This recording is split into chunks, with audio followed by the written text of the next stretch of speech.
محترم سامعین، آج کا ہمارا موضوع ہے ماں کی نافرمانی کا عبرت ناک واقعہ۔ حضرت مولانا عبدالشکور دین پوری رحمۃ اللہ علیہ فرماتے ہیں کہ میں چچا وطنی ایک مرتبہ گیا، دیکھا ایک آدمی چارپائی پر بیٹھا تھا، مکھیاں اس کے پاس بھن بھنا رہی تھیں، عجیب حالت تھی، چہرہ زرد ہے، پریشان، حیران، سرگرداں ہے۔ مجھے سمجھ نہ آئی کہ یہ کون ہے۔ میں قریب آیا تو کہنے لگا، مولانا ادھر تشریف لائیں۔ پہلے دانت، ہڈیوں کا ڈھانچہ کمزور سا سانچہ، اس کے پاؤں پر ایک کپڑا پڑا ہوا تھا۔ اس نے کہا، مجھے عبرت سے دیکھو، میں کون ہوں؟ میں ایک شیر تھا، مجھے دیکھ لو۔ مولانا، آپ کی تقریر میں سن رہا تھا، یہ میرا مکان تھا، دکان میری تھی، اب میں بھیک مانگتا ہوں، مجھے کوئی بھیک بھی نہیں دیتا بلکہ میرے اوپر لعنت کرتے ہیں۔ اس نے میرا ہاتھ پکڑا اور کافی دیر تک روتا رہا، کہنے لگا، میں وہ ہوں جس نے اماں کے منہ پر جوتے مارے تھے۔ میں رات کو سینما دیکھنے گیا، گھنڈوں کے ساتھ ساری رات میں نے آوارہ گردی کرتا رہا۔ دیر سے آیا، میں نے ماں سے روٹی مانگی، اماں نے کہا، شرم نہیں آتی، ساری رات آوارہ گردی کرتے ہو، کبھی پولیس تمہیں پکڑ لیتی ہے، نہ تمہارا ابا ایسا تھا نہ تیری اماں ایسی، تم کن گھنڈوں میں پھنس گیا، شرم کرو، تمہیں روٹی دے کر روٹی حرام کروں؟ کچھ ناراض ہوئی، مجھے غصہ آیا، میں نے جوتا اتار کر ماں کو مارنا شروع کیا۔ وہ جوتے منہ پر مارے، منہ سے اتنا سنا کہ عرش والے، اس لیے بچہ دیا تھا کہ آج میں جوتے کھا رہی ہوں، مجھے موت دے دے، میں جینے کے قابل نہیں ہوں، مولا بے عزتی ہوئی ہے، مجھے اپنے پاس بلا لے، اب زیادہ جوتے نہیں کھا سکتی۔ عرش والے، جس نے ماں کی توہین کی ہے، اس کتے کو دنیا و آخرت میں برباد کر دے۔ کہنے لگا، اس وقت تو میں سو گیا، رات کو پاؤں میں ایک ٹس اٹھی، درد اٹھا، پاؤں لرزنے لگا، صبح کو پاؤں سوج کر اتنا موٹا ہو گیا، ڈاکٹر کو دکھایا، لاہور گیا، ملتان نشتر ہسپتال گیا، انہوں نے آپریشن کیا، پاؤں کاٹتے گئے۔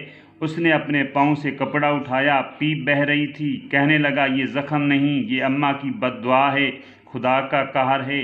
اماں ایک ہفتہ رو رو کر مر گئی، کھانا تک نہ کھایا، کہتی تھی، میں سمجھتی تھی کہ بیٹا خدمت کرے گا، میں اس عمر میں جوتے کھا رہی ہوں، مجھے اپنے بیٹے کی ضرورت نہیں۔ اماں رو رو کر اسی غم میں ختم ہو گئی۔ اماں کی آہیں عرش پر پہنچی، قہار نے سنی، مجھ پر خدا کا قہر نازل ہوا، جائیداد گئی، مکان بیچا، دکان بیچی، بیوی گئی، بیٹے گئے، 4 سال سے یہاں پڑا ہوا ہوں، پیپ بہہ رہی ہے، ایسے معلوم ہوتا ہے جیسے کتے کاٹ رہے ہوں، نیند نہیں آتی، مکھیاں بھن بھناتی رہتی ہیں۔ گزرنے والے کہتے ہیں، یہ وہ لعنتی ہے جس نے اماں کو جوتے مارے، دنیا مجھے عبرت کی نگاہ سے دیکھتی ہے، کتے کی طرح میرے آگے روٹی پھینک جاتے ہیں۔ میرا ہاتھ پکڑ کر عجیب چیخ ماری اور گر پڑا اور کہنے لگا، حضرت، یہ دنیا کی ذلت ہے، پتہ نہیں میری آخرت کا کیا بنے گا۔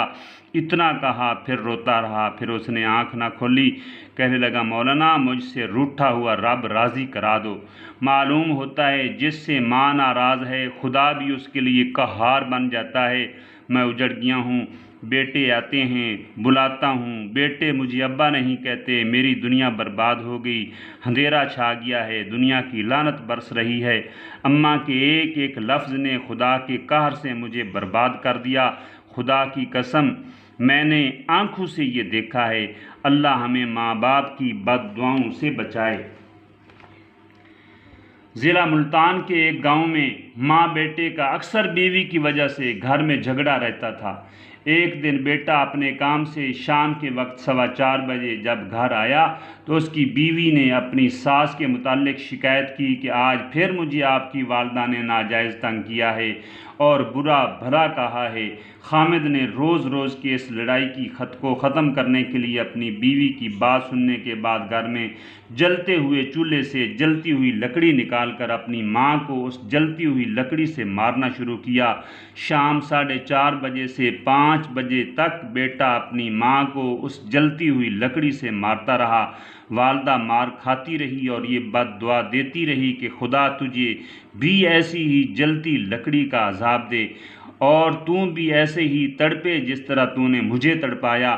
بد دعا دیتی دیتی ماں فوت ہوگی۔ اس وقت سے لے کر اب تک جب شام 4:30 بجے کا وقت ہوتا ہے تو اس بیٹے کے جسم پر 4:30 بجے سے 5 بجے تک شام تک کالے داغ اسی جگہ بن جاتے ہیں جس جگہ پر اس بیٹے نے جلتی ہوئی لکڑی اپنی ماں کے جسم پر ماری تھی، اور اتنی تکلیف ہوتی کہ برداشت سے باہر ہو جاتی ہے۔ ملتان کے نشتر ہسپتال میں برائے علاج اس کا والد اپنے اس نافرمان بیٹے کو داخل کراتا ہے تو ڈاکٹروں کو سمجھ نہیں آتی کہ یہ بیماری کیا ہے اور اس کا علاج کیا ہے، کیونکہ جب 4:30 بجے کا وقت ہوتا ہے تو اس کے جسم پر کالے داغ بننے شروع ہو جاتے ہیں اور شام 5 بجے تک تکلیف دہ صورتحال قائم رہتی ہے۔ پھر 5 بجے کے بعد تکلیف دور ہو جاتی ہے اور جسم سے داغ بھی ختم ہو جاتے ہیں۔ یہ سلسلہ چلتا رہا۔ آخر ایک دن اس بیٹے کے والد نے ڈاکٹروں کو کہا کہ اس کو کوئی زہر کا ٹیکہ لگا کر اس کو موت کی نیند سلا دیں، مجھ سے اس کی یہ تکلیف برداشت نہیں ہوتی۔ یہ سزا اس کو اس کی ماں کی بد دعا اور نافرمانی کی وجہ سے مل رہی ہے۔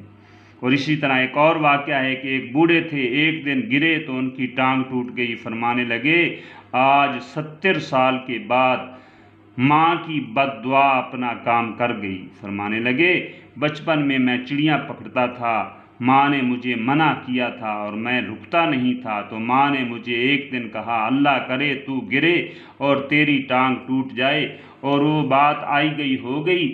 آج 70 سال کے بعد وہ بد دعا لگ گئی اور ٹانگ ٹوٹ گئی۔ تو جس طرح ماں باپ کی دعا اثر رکھتی ہے، اسی طرح ان کی بد دعا بھی بڑا اثر رکھتی ہے۔ امام بخاری رحمۃ اللہ نے اپنی کتاب المفرد میں لکھا ہے کہ ایک قبرستان میں مغرب کے بعد ایک قبر پھٹتی تھی، اس میں سے ایک شخص نکلتا جس کا سر گدھے کی مانند تھا، گدھے کی آواز نکال کر چند لمحے بعد قبر میں چلا جاتا تھا۔ کسی نے لوگوں سے پوچھا کہ آخر اس قبر والے کے ساتھ یہ معاملہ کیوں ہو رہا ہے، کیا وجہ ہے؟